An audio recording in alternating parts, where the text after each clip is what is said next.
ਵਾਹਿਗੁਰੂ ਜੀ ਕਾ ਖਾਲਸਾ ਵਾਹਿਗੁਰੂ ਜੀ ਕੀ ਫਤਿਹ। ਸੰਸਾਰ ਵਿੱਚ ਈਰਖਾ ਦਾ ਬੜਾ ਜ਼ੋਰ ਹੈ। ਜਿਨ੍ਹਾਂ ਨੂੰ ਨਹੀਂ ਸੋਚੀ ਉਹ ਕਿਸੇ ਨੂੰ ਵੱਧਦਾ ਫੁੱਲਦਾ ਨਹੀਂ ਵੇਖ ਸਕਦੀ।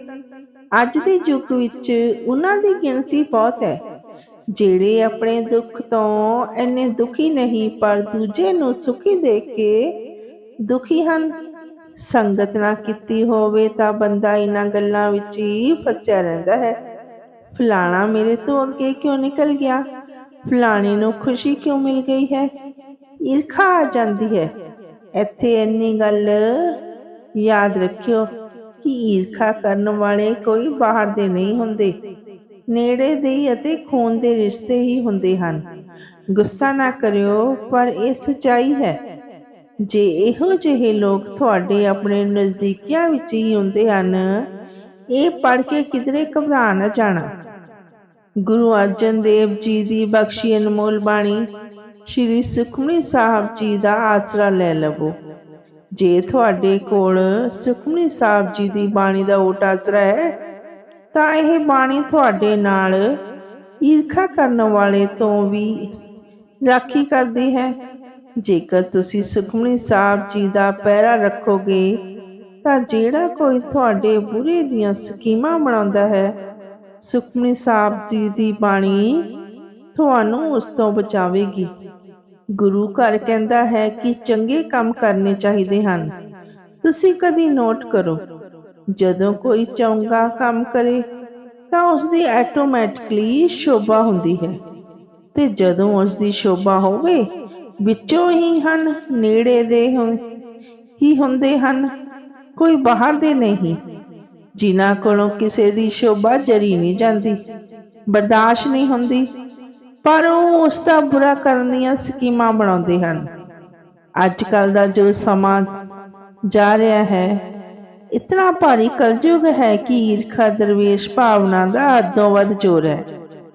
ਜਿਨ੍ਹਾਂ ਦਾ ਕੋਈ ਤਰੱਕੀ ਕਰੇ, ਚੜ੍ਹਦੀ ਕਲਾ ਵੱਲ ਜਾਵੇ, ਜਾਂ ਕੋਈ ਗੁਰਬਾਣੀ ਵਾਲੇ ਪਾਸੇ ਹੀ ਵੱਧ ਜਾਵੇ, ਸਿਮਰਨ ਵੱਲ ਵੱਧ ਜਾਵੇ, ਆਪਣੇ ਹੀ ਨਹੀਂ ਛੱਡਣਗੇ, ਬਿਲਕੁਲ ਨੇੜੇ ਦੇ ਹੀ ਬਰਦਾਸ਼ਤ ਨਹੀਂ ਕਰਦੇ, ਈਰਖਾ ਰੱਖਣ ਲੱਗ ਜਾਂਦੇ ਹਨ।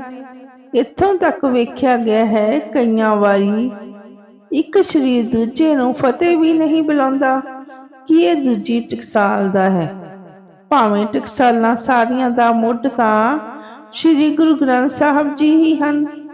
ਪਰ ਇਸ ਦਾ ਮਤਲਬ ਇਹ ਨਹੀਂ ਕਿ ਲੋਕਾਂ ਦੀ ਈਰਖਾ ਤੋਂ ਡਰ ਕੇ ਤੁਸੀਂ ਚੰਗੇ ਕੰਮ ਕਰਨੇ ਛੱਡ ਦਿਓ। ਚੰਗੇ ਕੰਮ ਡਟ ਕੇ ਕਰੋ, ਪਰ ਸੁਖਮਨੀ ਸਾਹਿਬ ਜੀ ਦੀ ਬਾਣੀ ਦੀ ਵਾਰ ਲਾ ਲਵੋ। ਇਹ ਈਰਖਾ ਕਰਨ ਵਾਲੇ ਤੁਹਾਡਾ ਕੁਝ ਨਹੀਂ ਵਿਗਾੜ ਸਕਣਗੇ, ਅੱਗੇ ਵਧਦੇ ਜਾਵੋਗੇ। ਇੱਕ ਕੀਰਤਨੀਏ ਹੈ, ਬੜਾ ਸੋਹਣਾ ਕੀਰਤਨ ਕਰਦਾ ਹੈ, ਬਹੁਤ ਹੀ ਰਸ ਹੈ ਉਸਦੇ ਕੀਰਤਨ ਕਰਨ ਵਿੱਚ।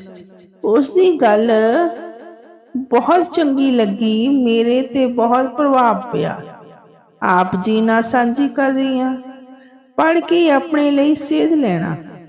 ਉਸ ਕੀਰਤਨੀ ਨੇ ਇੱਕ ਨੇਮ ਬਣਾਇਆ ਕਿ ਜਦੋਂ ਵੀ ਕਿਧਰੇ ਕੀਰਤਨ ਕਰਦਾ ਹੈ, ਕੀਰਤਨ ਦੀ ਸਮਾਪਤੀ ਤੋਂ ਬਾਅਦ ਰਸਨਾ ਨੂੰ ਤਦ ਤੱਕ ਕੁਝ ਨਹੀਂ ਲਗਾਉਂਦਾ ਜਦ ਤੱਕ ਇੱਕ ਪਾਠ ਸੁਖਮਨੀ ਸਾਹਿਬ ਜੀ ਦਾ ਨਾ ਕਰ ਲਵੇ। ਕੀਰਤਨ ਕਰਨ ਤੋਂ ਬਾਅਦ ਸੁਖਮਨੀ ਸਾਹਿਬ ਜੀ ਦੇ ਪਾਠ ਦੀ ਵਾਰ ਲਗਾਉਂਦਾ ਹੈ ਕਿ ਸਤਿਗੁਰੂ ਸ਼ੁਕਰ ਹੈ, ਸੇਵਾ ਲਈ ਹੈ। ਇੱਥੇ ਇੱਕ ਬੜੀ ਬਰੀਕੀ ਦੀ ਗੱਲ ਹੈ, ਜੇ ਜਿਨ੍ਹਾਂ ਨੂੰ ਨਹੀਂ ਸੋਚੀ ਉਹ ਚੰਗਾ ਕੀਰਤਨ ਕਰ ਲੈਣ, ਚੰਗੀ ਕਥਾ ਕਰ ਲੈਣ, ਜਾਂ ਕੋਈ ਹੋਰ ਚੰਗਾ ਕੰਮ ਕਰ ਲੈਣ, ਤੇ ਮੈਂ ਵਿੱਚ ਆ ਕੇ ਆ ਜਾਂਦੇ ਹਨ, ਚਾਹੁੰਦੇ ਹਨ ਕਥਾ ਕੀਰਤਨ ਤੋਂ ਬਾਅਦ ਉਹਨਾਂ ਦੀ ਸੇਵਾ ਹੋਵੇ।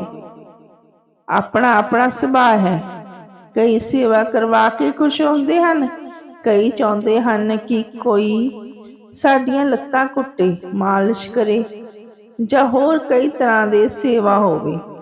ਪਰ ਇੱਕ ਗੱਲ ਯਾਦ ਰੱਖਿਓ, ਇਸ ਨਾਲ ਕਮਾਈ ਖਤਮ ਹੋ ਜਾਂਦੀ ਹੈ। ਇਸੇ ਲਈ ਗੁਰਮੁਖ ਜਿਸ ਨੂੰ ਸੋਝੀ ਹੈ ਉਹ ਇਹਨਾਂ ਚੀਜ਼ਾਂ ਤੋਂ ਬਚਦਾ ਹੈ। ਬਹੁਤ ਲੋੜ ਅਨੁਸਾਰ ਕਿਸੇ ਵੇਲੇ ਜ਼ਰੂਰਤ ਹੋਈ ਤੇ ਕਰਵਾ ਲਈ।